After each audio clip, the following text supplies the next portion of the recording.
Green chef appliances लंबे अवधि के लिए खरीदना चाहते हैं सुनील कुमावत जी। बताइए देख करके कैसा लग रहा है आपको? नहीं, पर्टिकुलरली मैं इस कंपनी को नहीं जानता, ग्रीन शेफ अप्लायंसेस, लेकिन करते क्या हैं इसको थोड़ा-सा। Green chef appliances, okay. Okay. देखिए, ये ऐसा सेक्टर है ना जिसमें स्केलेबिलिटी बहुत है कंज्यूमर ड्यूरेबल्स में और सब उतर रहे हैं। आई थिंक हैवेल्स भी उतर रहा है इस फील्ड में। तो इसमें स्केलेबिलिटी बहुत है। अल्टीमेटली जैसे समझाया था, इसमें क्या है, पूरा का पूरा डिस्पोजेबल इनकम का मामला होता है। जैसे-जैसे आपका डिस्पोजेबल आपके पास पैसे बढ़ेंगे ना, वैसे-वैसे आपके कंज्यूमर ड्यूरेबल अप्लायंसेस का नेचर चेंज होगा। पहले काम चलाऊ लेंगे, काम चलाऊ से उसके बाद थोड़ा अच्छा लेंगे, उसके बाद रिप्लेस करना शुरू करेंगे, फिर अच्छा करना शुरू करेंगे। ये सब पैसे का कमाल होता है। आप खाली पैसा कमाइए, खर्च करने के लिए कंपनी आपको रास्ता देती है। तो ये सेक्टर पोजीशनिंग इसकी अच्छी है। बाकी मैं कंपनी बहुत अच्छे से नहीं जानता, इसलिए मैं वो नहीं बता सकूँगा आपको।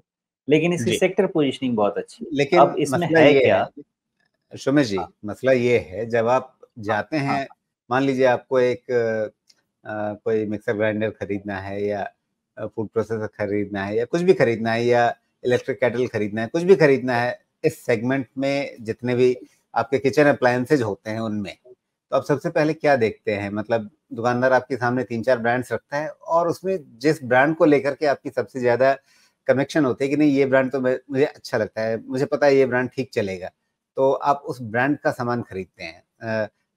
अभी जिस शेयर को सुनकर के ही आपने पूछा अच्छा क्या करती है कंपनी ज़रा देखें। मतलब आप एक ऐसे कंज्यूमर सेगमेंट में हैं जहाँ पर ब्रांड सबसे ज़्यादा इम्पोर्टेंट रोल प्ले करता है और अभी आपका नाम लोगों ने सुना ही नहीं है। तो वैसे में मतलब कितनी जगह बनेगी इनकी? ओके। देखिए, इस सेक्टर का डायनामिक्स समझिए। इस सेक्टर के 2 डायनामिक्स होते हैं।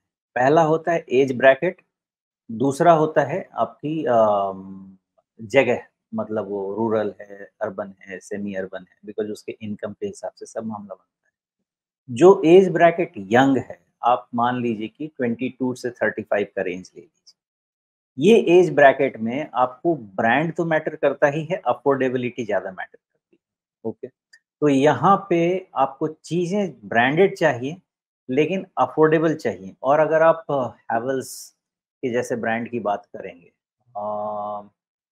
महँगा हो जाएगा। एंट्री लेवल पे आईएफबी की बात करेंगे, पॉसिबल है। तो ब्रांड प्लस अफोर्डेबिलिटी, इसमें प्राइस इलास्टिसिटी बड़ी हाई होती है, depending upon the ability to spend. Okay, ये प्राइस इनएलास्टिक नहीं है, ये सेगमेंट बहुत ही ज़्यादा प्राइस इलास्टिक होता है। तो अगर ये क्या है ग्रीन शेफ, मैं इस कंपनी को बिल्कुल नहीं जानता। लेकिन अगर ये प्रोडक्ट नहीं, आप शायद अच्छा है, इसलिए भी नहीं अफोर्डेबल जानते है होंगे और कि ये एसएमई सेगमेंट की कंपनी है।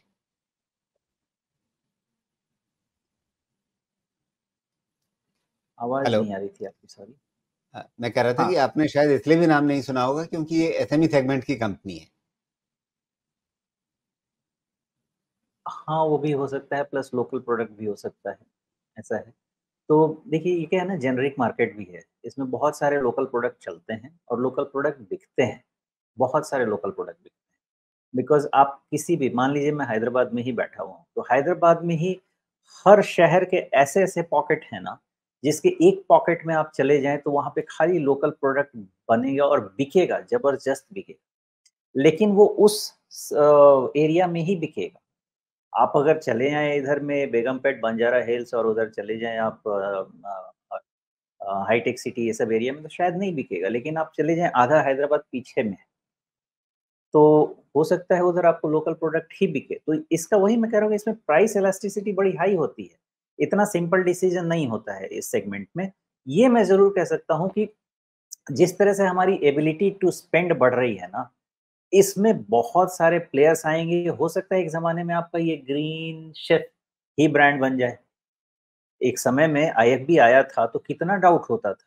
लेकिन आईएफबी ने एस्टेब्लिश किया कि उनके प्रोडक्ट में कोई इश्यू नहीं है, भले सर्विस का जो भी इश्यू रहे हो।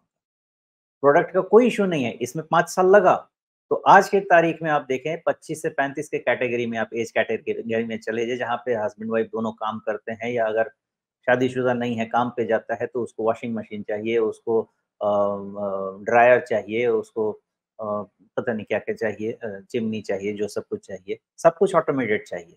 तो उस सेगमेंट में आईएफबी काम कर गया आपका एंट्री, लेकिन 35 के ऊपर जाएँगे, ब्रांड चाहिए बाबा। वहाँ पे सोफिस्टिकेशन चाहिए, सॉफ्ट क्लोज़ डोर चाहिए, बहुत सोफिस्टिकेशन चाहिए। तो इसलिए सब ये हर सेगमेंट में ये डिफरेंट प्ले करेगा, ये बिज़नेस का डायनामिक्स अलग है। एज कैटेगरी के हिसाब से, प्लेस के हिसाब से वेरी करेगा, तो हम ऐसा नहीं कह सकते कि ये सक्सेसफुल नहीं होगा, बिकॉज़ ट्रैजेक्टरी बहुत है ना, अभी तो 2500 $2600 डॉलर पर कैपिटा जीडीपी की बात हो रही है। 10,000 तक जाएगा तो है, और ये कंपनी आई है तो 20 साल के हिसाब से आई होगी ना। तो कंपनी चलेगी, अब इसका शेयर प्राइस चलेगा कि नहीं, उस पे टाइम लगेगा। ये दोनों बहुत अलग-अलग बात है, सेक्टर के डायनामिक्स ऐसे चलेगा।